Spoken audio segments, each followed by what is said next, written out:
पिछला वीडियो में हम लोग इकाई अंक याद करने को सीख गए थे पूर्णतः हल करने को सिखाए थे, किस तरह रिपीट चेक होता है, कितना बार आती है, कैसे भाग देते हैं, उसका आंसर कैसे लिखते हैं। इसके बाद हम सिंपल कोर क्वेश्चन लेते हैं, उसके आगे आप देख सकते हैं, ठीक ना। देखिए कह रहा है कि 20 के पावर 21 है, यानी कि इकाई के स्थान पर क्या है, 0। तो बोले थे क्या कि इकाई के स्थान पर अगर 0 हो, अगर पावर कितना भी हो, उसका आंसर क्या होना चाहिए, 0 ही होना चाहिए, ठीक ना। उसी तरह इकाई के स्थान पर 1 हो और तरह कितना भी पावर हो, उसका आंसर क्या होगा, 1 ही होगा, ठीक ना। अब देखते हैं इसके इकाई के स्थान पर क्या है, 3 है। तो 3 का रिपीट 4 बार हम लोग चेक किए हैं, तो 4 को लेंगे और इकाई दहाई में भाग देंगे, 2 अंकों में भाग दे देंगे, तो 4 5 20, 3 बच गया। तो जितना इकाई है उतना उसके पावर कर देते हैं, यानी कि 3 बचेगा शेष, इकाई के पावर 3 करेंगे तो 3 के पावर 3, 3 के पावर 3 कितना हो जाएगा, 27। 27 का इकाई क्या होगा, 7 होगा। उसी तरह 4 का, तो इसका भी रिपीट 4 बार होगा। तो 55 में 4 से भाग देते हैं, तो कितना बार में कटेगा, यानी 55 में 4 से भाग देते हैं, तो एक बार में 1 बचेगा, फिर चौथी आई 12, 12 बचेगा, कितना बचेगा, 3 बचेगा। 3 को लेंगे, 4 के पावर 3 कर देंगे, यानी कि 4 गुने 4 गुने 4, 4 चौके 16, 16 चौका 64, 64 होगा ना। इकाई में क्या हो जाएगा, 4 आंसर होगा। इसका आंसर कितना होना चाहिए, 4 होना चाहिए। इसी तरह क्वेश्चन पूछेगा 125 के पावर, मान लीजिए 125, इकाई का स्तर पर क्या है, 5 है।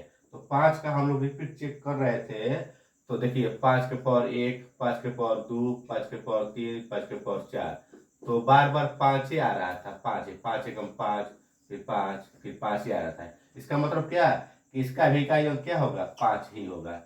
उसी तरह 126 का अगर पूछ दे, मान लीजिए इतना रहेगा, तो 6 का भी उसे होता है, 6 के पावर 1 चेक कीजिए, 6 होगा, 6 के पावर 2, 36, 6 होगा, यानी बार बार 6 आएगा। तो इसका भी इकाई अंक क्या होना चाहिए, 6 होना चाहिए। हम कह सकते हैं कि वह अंक जिसके इकाई का स्थान पर 0 हो और पावर कितना हो, उसका इकाई अंक 0 होगा।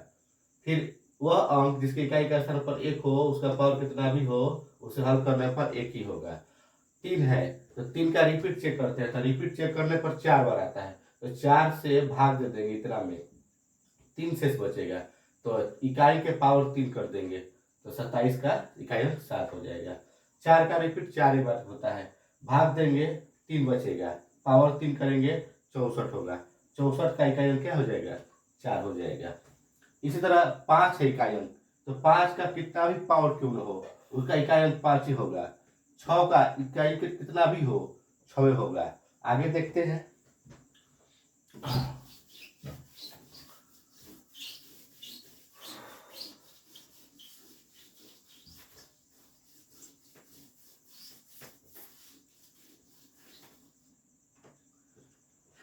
आगे आपसे पूछेगा क्वेश्चन 147 के पावर इतना, ठीक ना। तो क्या करेंगे हम, रिपीट नहीं चेक करेंगे, रिपीट जानते हैं कि 4 बार में होता है, तो 87 है ना, केवल 4 से 87 में भाग दे देंगे, 4 दूनी 8 कटेगा, यानी 7, एक बार में कितना बचेगा, 4, 3 बचेगा। इस 3 को इसके पावर कर देंगे, यानी कि 7 के पावर 3, 7 गुने 7 गुने 7, 7 49, और 49 का 9, 9 7 63, इकाई अंक क्या हो जाएगा, 3, ठीक ना। उस तरह आपसे पूछेगा 148 चाहे 1148 के पावर 155 पूछेगा, तो कोई भी अंक उसको रिपीट चेक करने पर 4 बारी में करता है, तो 4 से फिर भाग दे देंगे 55 में, ठीक ना।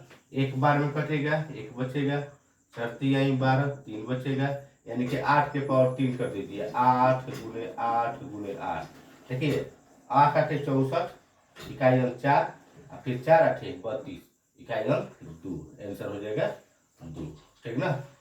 इसी तरह पूछेगा आपसे, मान लीजिए कि 129 के पावर 132, ठीक ना। तो क्या करेंगे हम, यानी कि 4, यानी कि 32 में 4 से भाग देंगे, कट गया ना, कट गया।